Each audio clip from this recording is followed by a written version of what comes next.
Set of sequence होता है जो हम लिखते हैं, कंप्यूटर का कोड होता है बेसिकली सिंपल भाषा में। तो उस कोड के लिखने के बाद में क्या होता है कि एआई कोड उसको है ना सीखना चालू कर देता है, या फिर जो तुमने किया है कंप्यूटर उसको रिकॉर्ड करना चालू कर देगा।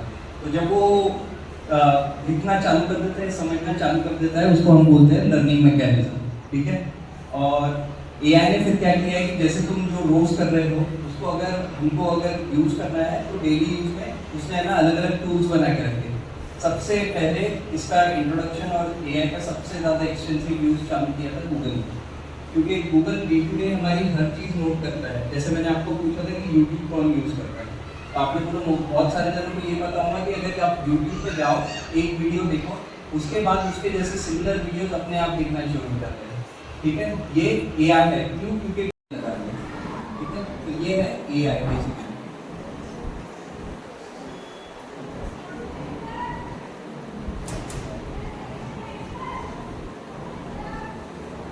ठीक है, तो एआई का आपका दिखता है गूगल लेंस बेसिकली। अगर किसी को कोई चीज़ लेट से ढूंढनी है गूगल पे कि कहाँ मिल रही है, पर हमको पता नहीं है, लेट से आपने एक चीज़ ढूंढी, फॉर एग्जांपल आपको ये पता है कि ये माउस है बेसिकली, लेकिन आपको अगर गूगल पे इसको सर्च करना है तो दो तरीके हैं। या तो आप डायरेक्टली लिख दोगे गूगल पे जाके कि find me a mouse, computer mouse, वो ढूंढ देगा।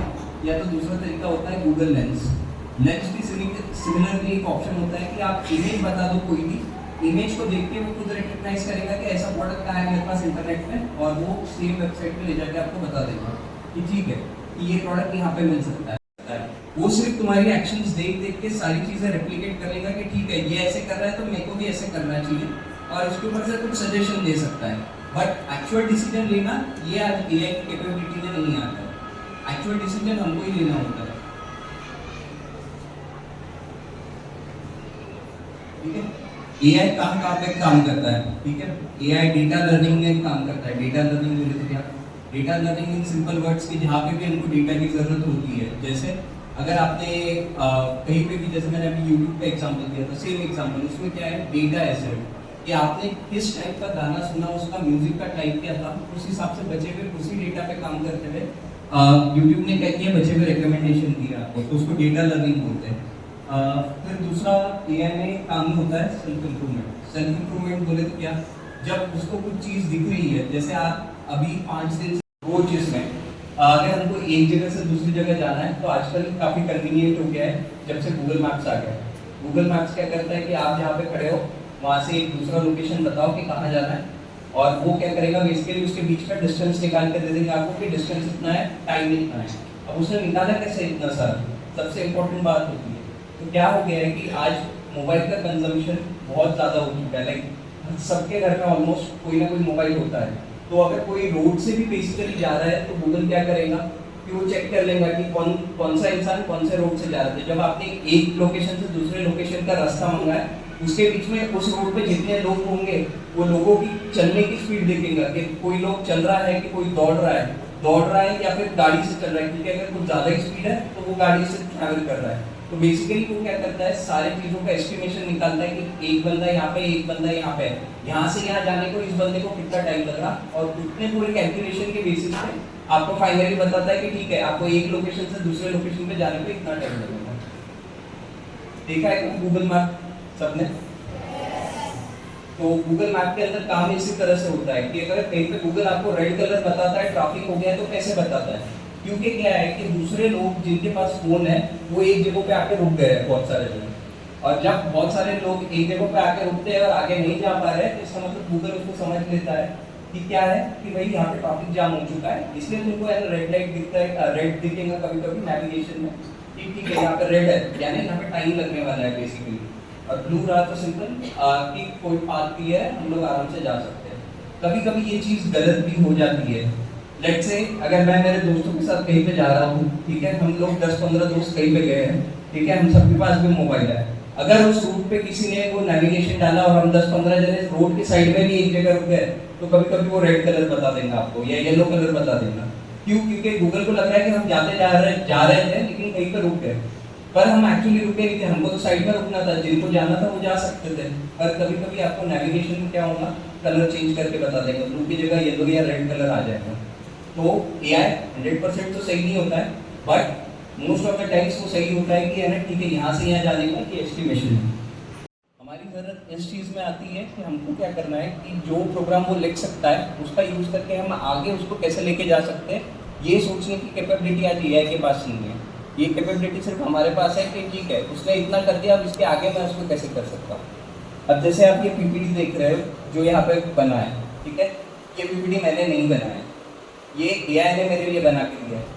मैंने एआई को सिर्फ इतना बोला कि मेरे लिए पीपीटी बना के दो जिसके अंदर मेरे को 5th क्लास से 10th क्लास के बच्चों तक सबको है ना चाहिए।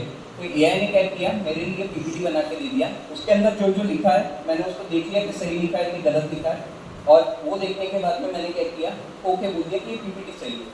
ये सब करने के लिए, इतना बड़ा पीपीटी बनाने के लिए मेरे को सिर्फ 20 मिनट लगा।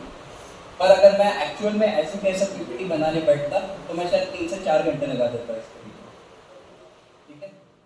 तो देता था एक स्कैन के थ्रू आपको पूरा आपका हेल्थ की इंफॉर्मेशन सब पता चल जाता है। तो ये होता है एआई इंजीनियर। तो उसके लिए आप आइदर एआई इंजीनियर बन सकते हो।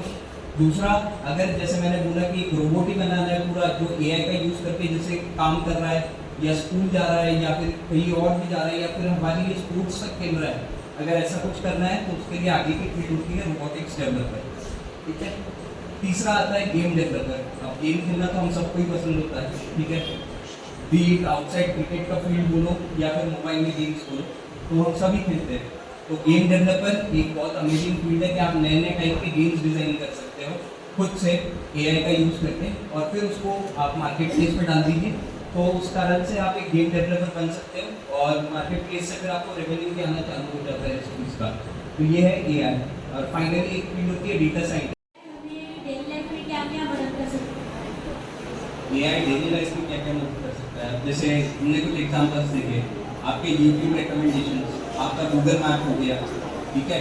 एआई का यूज करके आप है ना पता कर सकते हो। लेट्स से एआई को बोलो आप चैट जीपीटी पे क्या करो, खुद का लॉगिन बना लो, ठीक है। उसको बोलो मेरे लिए आप कौन सी क्लास में, 5th में, तो आप उसको बोलो मेरे लिए 5th क्लास का साइंस का क्वेश्चन पेपर बना के दे दो, ठीक है। वो आपके लिए क्या करेंगे, क्वेश्चन पेपर बना के दे देगा, आप उसके आंसर्स लिखना और उसको सबमिट करना, और उसको फिर आपका स्कोर पूछना। आप इसमें क्या कर सकते हो कि उसको बार बार पूछना कि 5 बार उससे पेपर लेना, 5 अलग अलग पेपर देंगे वो आपको, और उसकी करस्पॉन्डिंग आपका स्कोर। तो फिर एआई को आप पूछ सकते हो कि है ना, मेरे को अगर आपको लग रहा है कि कहीं पे आपके मार्क्स कम हो रहे हैं, तो एआई को पूछो कि मेरे मार्क्स कहाँ कम हो रहे हैं, तो वो आपको बता देगा कि आपको ये टॉपिक में ये तकलीफ आ रही है। तो इस तरह से आपके डेली लाइफ में हम एआई का यूज़ कर सकते हैं। और बचे हुए जो मशीन्स वगैरह होती है वो तो फिर जैसे अब हमारे यहाँ पे डिश क्लीनर हो गया या अलग अलग चीज़ें हो गई, वो तो एआई का यूज़ कर ही रही है। क्या इम्पोर्टेंट इसलिए है कि जो भी काम आजकल मैनुअल होता है उसमें हमारा बेसिकली टाइम बहुत ज़्यादा वेस्ट होता है। उस टाइम को इम्प्रूव करने के लिए एआई ज़रूरी हो गया है। आज अगर मैं भी अपनी कंपनी में काम कर रहा हूँ तो मेरे से एक्सपेक्टेशन है कि मैं 2 जनों का काम करूँ, 1 जने का नहीं। अगर मेरे को 2 जनों का काम अकेले को करना है तो उसके लिए एआई की मदद लेनी पड़ेगी मेरे को, क्योंकि एआई मेरा आधा काम करता है और बचा हुआ आधा काम नहीं करता। एआई अगर हमारा काम इजी कर रहा है तो हम तो फिर लेजी बन रहे हैं। एआई आपका काम कर रहा है तो आप लेजी बन गए। अब इसी में 2 चीज़ होती है। आप ये बात भी सही है कि अगर आप एआई का अगर आपका काम करते रहे और आप ये सोचोगे कि मेरे को कुछ करने की ज़रूरत नहीं है तो हाँ लेजी बन जाओगे। पर अगर आप ये सोच रहे हो कि एआई ने आपका ये काम कर दिया, आप इस काम को मैं और अच्छा कैसे कर सकती हूँ, तो आप प्रोडक्टिव बन जाओगे। एआई हार्मफुल, अगर आप एआई का मिसयूज करते हो तो यस एआई हार्मफुल है। अगर उसका सही यूज़ करोगे तो हार्मफुल से ज़्यादा it's a blessing. Harmful in the sense कि आप ऐसा है कि लेट्स से अगर मैं कोई भी सेलिब्रिटी से मिलना चाहता हूँ, लेट्स से मेरा फेवरेट एक्टर हुआ शाहरुख खान फॉर एग्जांपल, सबका अलग अलग हो सकता है। अगर मेरे को उसके साथ फोटो खिंचवानी है तो आज लोग एआई का यूज़ करके क्या कर रहे हैं कि एक नकली सी इमेज जनरेट कर लेते हैं खुद की और बाद में शाहरुख खान को खड़ा कर देते हैं, बट जबकि ये रियल नहीं है। तो एआई इस सेंस में हार्मफुल हो सकता है। और अगर एआई का जैसे मैंने सही यूज़ बताया कि आप उसका यूज़ करके नया गेम्स, नई टेक्नोलॉजी अगर कुछ बना सकते हो तो वो एक ब्लेसिंग होती है।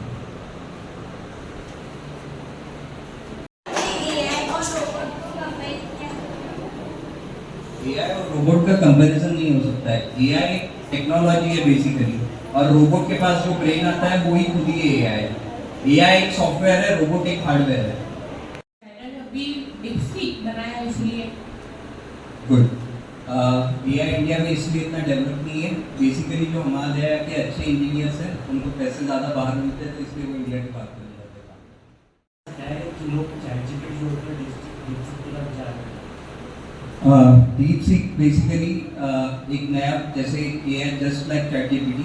अब DeepSeek ने क्या किया है कि जितना ChatGPT का जितना लेट्स से अगर ChatGPT आपसे 100 रुपये ले रहा है, DeepSeek आपसे 2 रुपये ले रहा है। तो कोई भी कंपनी जिसको अगर यूज़ करना है सेम AI का टेक्नोलॉजी और उसका खर्चा 100 रुपये की जगह अगर 2 रुपये हो रहा है, तो वो 2 रुपये वाली चीज़ वापरेगी। और सर फिर जेमिनी तो फ्री है, गूगल की क्या जेमिनी टोटली फ्री है। जेमिनी फ्री है, बट जेमिनी के मॉडल्स के जब लॉन्च किया था तो जो आंसर्स एक्सपेक्टेड थे जेमिनी ने सारे गलत दिए, इसलिए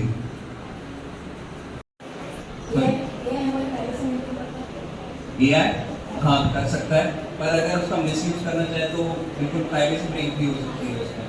पर कैसा रहता है, हर चीज़ के जैसे एडवांटेजेस और डिसएडवांटेजेस है, वैसे अगर आपको प्राइवेसी कंसर्न्स है तो आपको है ना तब तक वेट करना चाहिए जब तक ये कोई चीज़ का आपको ऑथेंटिसिटी नहीं मिल जाती। लेट्स से जैसे DeepSeek आया, आज लोग बोलते हैं कि हमारा डेटा चाइना में जा रहा है, तो वैसे ही अगर ChatGPT यूज़ कर रहे हो तो आपका डेटा US में जा रहा है। अगर आपको US में आपके डेटा जाने से प्रॉब्लम नहीं है तो फिर चाइना में जाने से भी प्रॉब्लम नहीं होती है। इस तरह अगर प्राइवेसी की बात करें तो फिर आप इंडियन बेस्ड ऐसे AI टूल्स ढूंढो कि जो इंडिया में बना रहे हैं और उसका डेटा इंडिया में यूज हो रहा है, तो उससे कुछ हद तक आपकी प्राइवेसी इंडिया तक रिस्ट्रिक्टेड रहे। सारे लैंग्वेजेस नहीं आते तो AI इतने सारे लैंग्वेजेस कैसे सीखता है? करेक्ट। तो AI के पास बेसिकली हमारे पास जैसे ब्रेन होता है सोचने के लिए, याद रखने के लिए, वैसे अगर हम कंप्यूटर के ब्रेन की बात करें तो वो होता है प्रोसेसिंग स्टोरेज या फिर CPU या उसकी मेमोरी होती है। उस मेमोरी का साइज एकदम टेराबाइट्स और एक्साबाइट्स जो काफ़ी बड़ी होती है उसमें होता है, इसलिए वो बहुत सारी चीज़ें एक साथ कर सकता है।